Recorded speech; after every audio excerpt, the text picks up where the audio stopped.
Hello everyone, welcome to the Layman Way, where we are completing fundamentals of physical geography, and this lecture is a part of my 2 months geography course program to help you one step closer to your goal. And guys, this program is all free, so don't forget to smash that like button, subscribe, and also turn on the notifications. Alright, if you want to view our full course, you can always click on the I button in the top right corner and view our full playlist. And guys, if you are following this program, do not forget to leave a comment down below about your progress in the course, guys, so that we can motivate one another. And let's get started. तो चलिए आगे अपना lecture continue करते हैं। और last lecture में हमने different layers of atmosphere को देखा था, है ना। और आज थोड़ा और ड्वेल इन करेंगे इसमें और देखेंगे कि ये लेयर्स जो हैं वो कैसे इन लेयर्स में होता क्या क्या है। ठीक है, तो हमने बात किया था कि सबसे नीचे जो लेयर होती है हमारी वो होती है ट्रोपोस्फेयर। ये ऑर्डर याद रखना कि कौन सा सबसे नीचे होता है, उसके ऊपर कौन सा होता है, उसके ऊपर कौन सा होता है। तो सबसे नीचे वाली जो हमारी लेयर है ना, वो होती है ट्रोपोस्फेयर, जहाँ पे अपने एरोप्लेन्स फ्लाई करते हैं ना, और हॉट एयर बैलून्स फ्लाई करते हैं, तो उसको हम बोलते हैं ट्रोपोस्फेयर। इसका ट्रोपोस्फेयर का डिस्टेंस कितना रहता है, लगभग 10 किलोमीटर तक रहती है, मतलब 12 से 18 किलोमीटर तक रहती है ये, है ना। अगर अभी थोड़ा और आगे देखेंगे कि इक्वेटर पे इसका लेंथ जो होता है वो ज़्यादा होता है। इक्वेटर पे troposphere extends up to 18 kilometres, ठीक है, जबकि पोल्स पे ये 8 किलोमीटर तक ही रहती है ना। तो कुल मिला के बात ये है कि सबसे नीचे वाली जो लेयर होती है वो ट्रोपोस्फेयर होती है। उसके ऊपर जो लेयर आती है वो कौन सी होती है, वो होती है स्ट्रैटोस्फेयर। स्ट्रैटोस्फेयर में बेसिकली क्या होता है, हमारी ओजोन होती है ना। 20 to 50 किलोमीटर्स के बीच में अपना हमारा ओजोन लेयर होता है, ठीक है। और उसके ऊपर अगर आप जाओगे तो मीज़ोस्फेयर आता है। मीज़ोस्फेयर में हमारे जो वो मीटियोर्स होते हैं, जिसको आप लोग टूटता तारा बोलते हैं ना, वो इसी लेयर में आते हैं। और जो हमारी वेदर सिस्टम्स की सैटेलाइट्स होती हैं वो भी इसी लेयर में होती हैं। तो ये कितने डिस्टेंस पे होती है, ये होती है 50 किलोमीटर to 90 किलोमीटर्स, लगभग, है ना, 80 to 90 किलोमीटर्स। उसके ऊपर हम जाएंगे तो उसके ऊपर आती है हमारी थर्मोस्फेयर। थर्मोस्फेयर बेसिकली क्या होती है कि थर्मोस्फेयर में हमारा जो अरोराज होते हैं, अरोराज आर नॉर्दर्न लाइट्स। तो नॉर्दर्न लाइट्स बेसिकली हम आगे पढ़ेंगे क्या होता है, बट अभी ग्रीन कलर की लाइट्स होती हैं। जब जब सोलर विंड्स जो हैं वो हमारे एटमॉस्फेयर से इंटरेक्ट करती हैं, तो वो ग्रीन लाइट्स टाइप की बनाती हैं। तो वो आपको दिखेगा जब आप ये आइसलैंड वगैरह जाओगे ना, तो वहाँ से ये दिखता है। नॉर्वे में भी दिखती है नॉर्दर्न लाइट्स। तो वो होती है हमारी थर्मोस्फेयर में। इसका रेंज कहाँ से कहाँ तक होता है, 90 to 800 किलोमीटर्स तक, लगभग। और उसके ऊपर फाइनल जो हमारी लेयर आती है वो होती है एग्जॉस्फेयर, जहाँ पे हमारे जो कम्युनिकेशन सैटेलाइट्स होती हैं वो सब लॉन्च होती हैं, है ना। तो वो होती हैं वो आती है 800 to 3000 किलोमीटर्स के आसपास, जो हमारे स्पेस शटल्स होते हैं, ठीक है। तो वो एग्जॉस्फेयर में आती है। तो बेसिकली सबसे नीचे ट्रोपोस्फेयर, उसके ऊपर स्ट्रैटोस्फेयर, उसके ऊपर मीज़ोस्फेयर, उसके ऊपर थर्मोस्फेयर, और उसके ऊपर एग्जॉस्फेयर, ठीक है।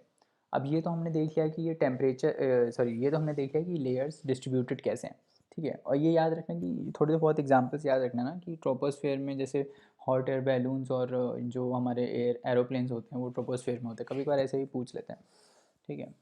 अब हम देखते हैं कि इस लेयर में टेम्परेचर का डिस्ट्रीब्यूशन कैसे होता है, ठीक है। अब देखो, जो ट्रॉपर्स हमें पता है कि जब हम नीचे से ऊपर जाते हैं विद एल्टीट्यूड, हमने पढ़ा था ना कि एल्टीट्यूड के साथ टेम्परेचर डिक्रीज़ होता है ना।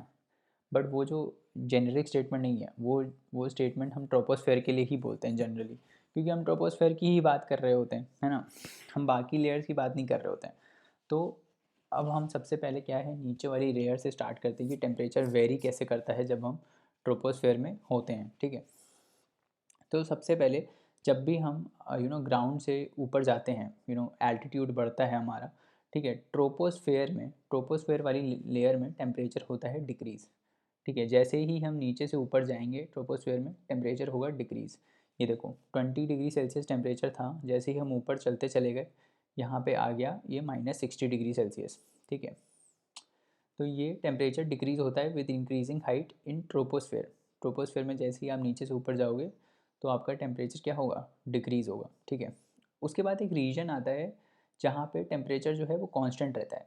तो 20 से -60 हो गया, बट अब थोड़े टाइम के लिए, मान लो 10 किलोमीटर के लिए, लगभग 10 किलोमीटर के लिए ये जो टेम्परेचर है वो -60 ही रहता है। इस वाले रीजन को हम बोलते हैं ट्रोपोपॉज। ट्रोपोपॉज मतलब कि अब टेम्परेचर पॉज हो गया है, टेम्परेचर कांस्टेंट हो गया है और वो चेंज नहीं हो रहा है। और ये जो लेयर होती हैं ये दो लेयर्स को सेपरेट करती हैं। ये रीजन जो होता है वो दो लेयर को सेपरेट करता है। तो बेसिकली ट्रोपोस्फेयर और स्ट्रेटोस्फेयर को सेपरेट करने वाला जो रीजन है दैट इज़ कॉल्ड ट्रोपोपॉज। समझ में आ रहा है? तो ये मान लो जैसे 0 to 10 किलोमीटर है ना, तो 10 से 20 किलोमीटर तक ट्रोपोपॉज ही है हमारा। वहाँ पे टेम्परेचर कांस्टेंट है, वहाँ पे टेम्परेचर जो है वो -60 डिग्री सेल्सियस है। ठीक है, वहाँ पे कुछ डिक्रीज़ और इंक्रीज़ नहीं हो रहा है, वहाँ पे टेम्परेचर क्या हो गया, पॉज हो गया, मतलब कि कांस्टेंट हो गया। उसके बाद हम जब थोड़ा और ऊपर जाते हैं ना स्ट्रेटोस्फेयर में, तो ये क्रॉस हो गया हमारा, ट्रोपोपॉज क्रॉस हो गया। ट्रोपोपॉज जो है वो क्रॉस हो गया। अब 20 किलोमीटर्स के अब हम ऊपर जा रहे हैं, ठीक है। और हमने देखा था कि 20 to 50 क्या होता है हमारा, ओजोन लेयर होती है ना, 20-30 लगभग लगभग ओजोन लेयर होती है, 10 किलोमीटर की थिकनेस रहती है ना। तो फिर यहाँ पे आ जाता है हमारा ओजोन लेयर, ठीक है। फिर जब जैसे ही हम 20 के ऊपर जाते हैं तो टेम्परेचर डिक्रीज़ होना स्टार्ट होता है, ठीक है। तो स्ट्रेटोस्फेयर में अगर आप सॉरी टेम्परेचर इंक्रीज़ होना स्टार्ट होता है।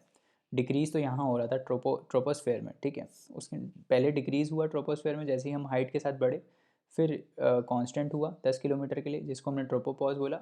फिर ये इंक्रीज़ होना स्टार्ट हुआ। ये देखो -60 से इट स्टार्टेड इंक्रीजिंग, इंक्रीज़ करते करते कहाँ आ गया ये, 0 डिग्री तक आ रहा है, लगभग लगभग 0 डिग्री तक आ गया। समझ रहे हो? तो यहाँ पे क्या हुआ कि टेम्परेचर इंक्रीज़ होने लगा। तो स्ट्रेटोस्फेयर में अगर आप कोई पूछे कि स्ट्रेटोस्फेयर में जब हम ऊपर जाते हैं, we move across the stratosphere from bottom to top, तो टेम्परेचर क्या होता है, टेम्परेचर इंक्रीज़ होता है। कहीं डिक्रीज़ मत बोलना, नहीं बोल देना ना, ये जेनेरिक स्टेटमेंट नहीं होता है कि हाइट के साथ टेम्परेचर डिक्रीज़ होता है, वो सिर्फ ट्रोपोस्फेयर में होता है। ट्रोपोस्फेयर में जब हम इनिशियली जाते हैं तो टेम्परेचर डिक्रीज़ होता है, फिर कांस्टेंट होता है 10 किलोमीटर के लिए। फिर जब दूसरी लेयर आती है स्ट्रेटोस्फेयर, फिर उसमें इंक्रीज़ होता है। ये देखो ये इंक्रीज़ हो गया। फिर अब स्ट्रेटोस्फेयर के बाद फिर स्ट्रेटोस्फेयर और मीजोस्फेयर को सेपरेट करने वाला रीजन आएगा, जिसको हम क्या बोलेंगे, स्ट्रैटोपॉज। तो नीचे वाली लेयर के नाम पे होता है, ठीक है। तो ट्रोपोस्फेयर और स्ट्रेटोस्फेयर को सेपरेट करने वाला रीजन ट्रोपोपॉज, स्ट्रेटोस्फेयर और मीजोस्फेयर को सेपरेट करने वाला रीजन स्ट्रैटोपॉज, मीजोस्फेयर और थर्मोस्फेयर को सेपरेट करने वाला रीजन मीजोपॉज। और फिर यहाँ पे ये तो लगभग लगभग ये सेपरेशन जो है ये होता नहीं है जनरली, पता नहीं चलता है थर्मोस्फेयर कहाँ है एक्सोस्फेयर कहाँ है। तो हम बस यहीं तक इसको डिफाइन करते हैं, थर्मोस्फेयर तक, ठीक है। तो हम यहाँ पे पहले देख लेते हैं कि हम ट्रोपोस्फेयर से आगे बढ़े तो स्ट्रेटोस्फेयर में हमारा टेम्परेचर जो है वो इंक्रीज़ होना स्टार्ट हुआ। तो ये स्ट्रेटोपॉज तक इंक्रीज़ हुआ। फिर स्ट्रेटोपॉज में ये कांस्टेंट हो गया, ये देखो ये कांस्टेंट हो गया 10 किलोमीटर के लिए। फिर मीजोस्फेयर आया, मीजोस्फेयर में फिर ये डिक्रीज़ होना स्टार्ट हुआ, ठीक है। फिर ये डिक्रीज़ होना स्टार्ट हुआ, फिर ये -80 तक चला गया, ये देखो -80 तक चला गया। फिर ये कांस्टेंट रहा थर्मो मीजोपॉज में, और फिर ये इंक्रीज़ होना स्टार्ट हुआ। तो ये अल्टरनेट है, ठीक है। अगर याद रखने के लिए करना हो तो ये अल्टरनेट है। पहले पहले ये डिक्रीज़ हुआ, ठीक है। देखो ऐसे पहले ये डिक्रीज़ हुआ, फिर ये कांस्टेंट रहा थर्मोपॉज के लिए, फिर ये इंक्रीज़ हुआ, फिर कांस्टेंट रहा स्ट्रेटोपॉज के लिए, फिर इंक्रीज़ हुआ, फिर कांस्टेंट रहा, फिर डिक्रीज़ हुआ, फिर कांस्टेंट रहा, फिर इंक्रीज़ हुआ। तो ऐसे अल्टरनेट है, ऐसे ऐसे ऐसे ऐसे ऐसे ऐसे ऐसे ऐसे, ठीक है। तो भूलोगे कभी नहीं इसको, क्योंकि ये अल्टरनेट है। इनिशियली जब जाएंगे ऊपर तो डिक्रीज़ होगा, फिर कांस्टेंट, फिर इंक्रीज़ होगा, फिर कांस्टेंट, फिर डिक्रीज़ होगा, फिर कांस्टेंट, फिर इंक्रीज़ होगा, इस टाइप से, ठीक है। बस ये याद रख लो कि नीचे से जब हम ऊपर जाते हैं तो कौन कौन सी हमको लेयर मिलती हैं। एक ट्रोपोस्फेयर मिलती है, एक स्ट्रेटोस्फेयर मिलती है, फिर उसके ऊपर मीजोस्फेयर मिलती है, फिर थर्मोस्फेयर मिलती है, और फिर एक्सोस्फेयर मिलती है, ठीक है। ये डायग्राम इंपॉर्टेंट है, ये याद रखना, ठीक है। आगे बढ़ते हैं।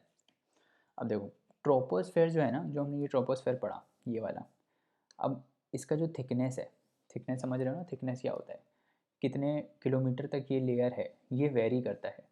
तो अगर हम अर्थ को बनाएं ऐसे करके, सॉरी, ये अगर हमारा इक्वेटर है, ठीक है, और ये पोल्स हैं हमारे, तो इक्वेटर के ऊपर जो ट्रोपोस्फेयर का थिकनेस है वो ज़्यादा होता है, दैट इज़ 18 किलोमीटर्स, ठीक है।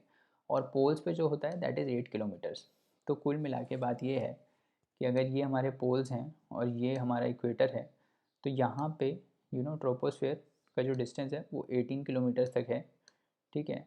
और यहाँ पे जो है वो सिर्फ 8 किलोमीटर्स तक है। ऐसा क्यों? ऐसा क्यों हो गया भाई, 8 किलोमीटर तक क्यों है और यहाँ पे बड़ा क्यों है? क्योंकि देखो क्या होता है कि जब भी अर्थ में आपको पता है कि इक्वेटर पे ऑलमोस्ट सनरेज कांस्टेंट रहती हैं हमेशा, ठीक है। अब अभी और हम अभी आगे भी पढ़ेंगे कि सनरेज की आने की वजह से क्या होता है, इक्वेटर पे लो प्रेशर क्रिएट होता है। और लो प्रेशर छोड़ो, अब आप ये समझो कि सनरेज आ रही हैं, इतना तो पता है ना, सनरेज आ रही हैं और वो लगभग लगभग कांस्टेंट रहती हैं, ठीक है, इक्वेटर पे, क्योंकि इक्वेटर बीच में अर्थ के है ना, तो सनरेज हमेशा लगभग लगभग कांस्टेंट रहती हैं।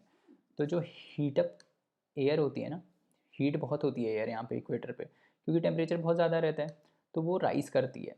जब भी जब भी किसी को एनर्जी मिलेगी, है ना, तो एयर हीटअप होती है और हीटेड एयर राइज़ करती है, क्योंकि उसमें काइनेटिक एनर्जी बढ़ जाती है ना। हीटेड एयर राइज़ करती है और ये ज़्यादा ऊपर तक राइज़ कर जाती है, क्योंकि बहुत ही हीटेड होती है, समझ रहे हो ना। पानी को गर्म करते हो तो वेपर निकलता है, तो वो ऊपर तक जाता है ना यहाँ पर, समझ रहे हो ना। जितना ज़्यादा हीट करोगे उतना ज़्यादा वेपर निकलेगा और वो ज़्यादा ऊपर तक जाएगा। तो वैसे ही एयर के साथ भी होता है, जो भी इक्वेटर पे जब सनलाइट पड़ती है वो एयर को हीटअप करती है और हीटेड अप एयर जो है वो ज़्यादा ऊपर तक जाती है। पोल्स पे क्या होता है, पोल्स पे तो इतना हीट आता नहीं है, ठीक है, तो एयर जो होती है वो रिलेटिवली कोल्ड होती है, वो इतना ऊपर तक जा नहीं पाती है, इसीलिए जो उसका ट्रोपोस्फेयर का जो वो क्या बोलते हैं जो थिकनेस है वो कितना रहता है, वो कम रहता है, 8 किलोमीटर तक रहता है, ठीक है, समझ में आया। Thickness is greatest at the equator because heat is transported to great heights by the conventional currents. यही बोल रहा है कि जो एयर है वो हीट होके जब ऊपर जाती है तो अपने साथ वो अपना हीट जो है वो ट्रांसमिट करती जाती है जैसे जैसे ऊपर जाती है, ठीक है। वर्टिकल मोशन होता है एयर का, समझ रहे हो, और इस मोशन की वजह से हीट जो है वो ट्रांसमिट होती है, समझ में आ रहा है। उसके बाद अब ट्रोपोपॉज की हम बात करें तो हमने देखा था कि यहाँ से यहाँ तक डिक्रीज़ हो रहा है टेम्परेचर, फिर ट्रोपोपॉज आता है। अब ये ट्रोपोपॉज का भी जो टेम्परेचर होता है ना वो अलग अलग रहता है।